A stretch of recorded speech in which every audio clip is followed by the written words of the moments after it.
বিসমিল্লাহির রহমানির রহিম। আসসালামু আলাইকুম। আশা করছি সবাই খুব ভালো আছেন। রেডটেক অফিসিয়ালে আরেকটি নতুন ভিডিওতে আপনাদের সবাইকে আন্তরিকভাবে অভিনন্দন জানাচ্ছি। আমি রেদওয়ান কাউসার। আমি একজন পেশায় ব্লগার, অ্যাফিলিয়েট মার্কেটার এবং ডিজিটাল মার্কেটিংয়ের সাথে সম্পৃক্ত রয়েছি। এবং মাঝে মাঝে আমি আমার নলেজ এবং ইনফরমেশনগুলো যেগুলো আমার প্র্যাকটিক্যালি আমার ব্লগিং লাইফে, আমার অ্যাফিলিয়েট মার্কেটিং লাইফে আমি যেগুলো প্র্যাকটিস করছি সেগুলোই আপনাদের মাঝে শেয়ার করার চেষ্টা করি। সো আজকে আমরা আলোচনা করব কিভাবে একটা কন্ট্যাক্ট আস পেজ ক্রিয়েট করা যায়। আমরা জানি যে কোনো অ্যাফিলিয়েট ওয়েবসাইট অথবা ব্লগিং ওয়েবসাইটের জন্য কন্ট্যাক্ট আস পেজটা খুবই গুরুত্বপূর্ণ। কারণ একজন ভিজিটর যখন আপনার ওয়েবসাইটে আসবে তখন সে যে কোনো প্রয়োজনই আপনার সাথে কন্ট্যাক্ট করার প্রয়োজন হতে পারে বা আপনাকে কোনো মেসেজ দেওয়ার প্রয়োজন হতে পারে। তো সেক্ষেত্রে আমরা ওয়ার্ডপ্রেসের ভিতরে একটা ডিফল্ট আমরা একটা পেজ ক্রিয়েট করব, যে পেজটার নাম হবে কন্ট্যাক্ট আস পেজ। এখন সেটা কিভাবে করতে হবে? তো প্রথমে আমরা চলে যাব আমাদের ওয়ার্ডপ্রেসের ড্যাশবোর্ডে। আমরা যে ডেমো ওয়েবসাইটটা তৈরি করছি সেটার ড্যাশবোর্ডটা দেখতে পাচ্ছেন আপনারা। আপনাদের প্যানেলটাও সেম একই রকম থাকবে যদি আপনারা ওয়ার্ডপ্রেস সাইট ইনস্টল করেন। এরপরে পেজ অপশনে যাবেন। পেজ অপশন থেকে গিয়ে আমরা চলে যাব হচ্ছে অ্যাড নিউ। তো পেজে আমরা একটা নতুন পেজ ক্রিয়েট করছি। তো পেজটার নাম দিয়ে নিচ্ছি আমরা কন্ট্যাক্ট আস।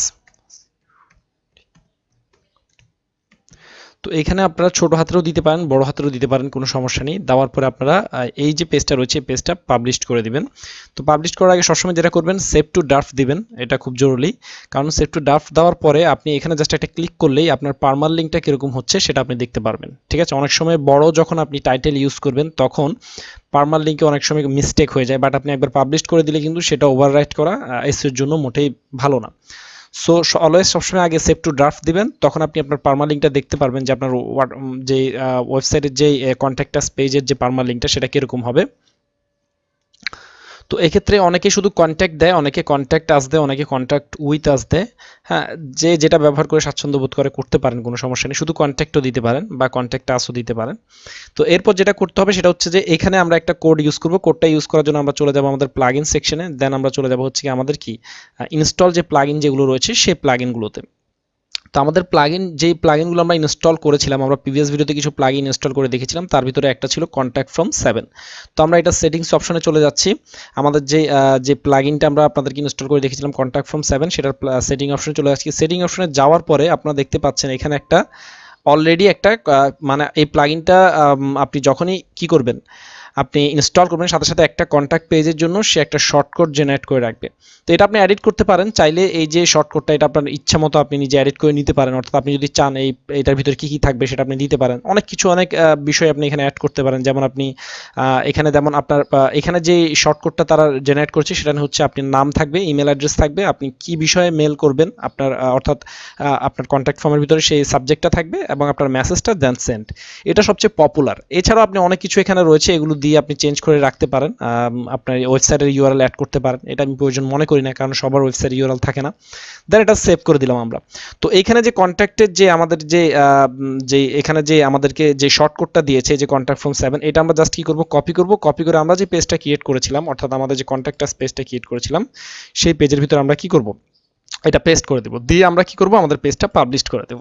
ঠিক আছে, সো পাবলিশ করে দেওয়ার পরে আমরা জাস্ট দেখব আমাদের এই পেজটা কেমন। ঠিক আছে, সো আমরা পেজে ওপেন করলাম। পেজটা ওপেন করার পরে দেখি আমাদের কন্ট্যাক্ট আস পেজটা কেমন হচ্ছে। দেখেন খুব সুন্দর একটা পেজ ক্রিয়েট হয়ে গিয়েছে। অর্থাৎ এখন কোনো ব্যক্তি আপনার ওয়েবসাইটে আসার পরে তার নাম, তার ইমেল অ্যাড্রেস, তার সে কী বিষয়ে আপনার সাথে কথা বলতে চায় সেই সাবজেক্টটা এবং তার মেসেজটা লিখে সেন্ড করলেই এই মেসেজটা সরাসরি পেয়ে যাবেন। কোথায়? আপনি বাই ডিফল্ট আপনার যেই মেল দিয়ে আপনার ওয়ার্ডপ্রেস সাইটটা ইনস্টল করার সেই মেলের ভিতরে কিন্তু এই মেসেজটা চলে আসবে। সো চমৎকারভাবে আমরা ক্রিয়েট করে ফেললাম একটি কন্ট্যাক্ট আস পেজ। এর আগের ভিডিওতে আমরা দেখেছিলাম কিভাবে প্রাইভেসি পলিসি পেজ ক্রিয়েট করতে হবে। তো সেখানে আমি একটা কথা আপনাদেরকে মানে সবাইকে সাজেস্ট করব, যেহেতু অনলাইনে বিজনেস বা অনলাইন কমিউনিটি আপনার কাজ করতে যাচ্ছেন, পেইড কোনো রাইটার দিয়ে বা আপনি যদি নিজে লিখতে পারেন সেক্ষেত্রে যেই বিষয়গুলো কন্ট্যাক্ট আস পেজে থাকে, যে বিষয়গুলো প্রাইভেসি পলিসি পেজে থাকে সেই বিষয়গুলো আপনি নিজে থেকে লিখে নিলে সেটা বেশি এসইও ফ্রেন্ডলি হবে। কারণ আমরা পরবর্তীতে এসইওর বিষয়ে কথা বলবো। সো অনেক কপিরাইট ইস্যুর ব্যাপারে আসবে, অনেক ডুপ্লিকেট কন্টেন্টের ব্যাপারে আসবে। সো সেই জন্য আমি চিন্তা করলাম যে এটা আপনাদেরকে জানানো উচিত। সো চেষ্টা করবেন অটো জেনারেট করা কোনো ওয়ার্ডপ্রেস বিভিন্ন সাইটগুলো থেকে যে আপনারা যেই প্রাইভেসি পলিসি পেজটা পাচ্ছেন সেটার ফরম্যাটটা ঠিক রেখে সেই বিষয়গুলোকে আপনি নিজের মতো করে রিপ্রেজেন্ট করার জন্য এটা বেশি বেটার হেল্পফুল হবে এসইওর জন্য আমি মনে করি আর কি। তো এই হচ্ছে টোটাল আপডেটটা। তো এইভাবে আপনারা খুব সুন্দরভাবে একটি কন্ট্যাক্ট আস পেজ ক্রিয়েট করে ফেলতে পারবেন। তো ভিডিওটি যদি ভালো লাগে অবশ্যই ভিডিওতে একটি লাইক দিবেন এবং কমেন্ট করে আপনার মূল্যবান মতামত জানাবেন। আর এই ধরনের ভিডিও পাওয়ার জন্য এবং এই ধরনের ইনফরমেশন এবং আপডেট পাওয়ার জন্য, অ্যাফিলিয়েট মার্কেটিং এবং ব্লগিং রিলেটেড বিভিন্ন আপডেট পাওয়ার জন্য অবশ্যই আমাদের গ্রুপে জয়েন হয়ে নেবেন। অবশ্যই আপনার ফ্রেন্ডস অ্যান্ড ফ্যামিলি যারা অ্যাফিলিয়েট মার্কেটিং শিখতে ইন্টারেস্টেড তাদের সাথে আমাদের ভিডিওটি শেয়ার করতে ভুলবেন না। আগামী পর্বে আসবো আমরা আরও কিছু ইম্পর্টেন্স পেজ কীভাবে ক্রিয়েট করতে হয় সেই বিষয় নিয়ে আগামী পর্বে আরেকটি নতুন ভিডিও নিয়ে হাজির হব। সে বন্ধুরা ভালো থাকবেন, সুস্থ থাকবেন। ধন্যবাদ সবাইকে।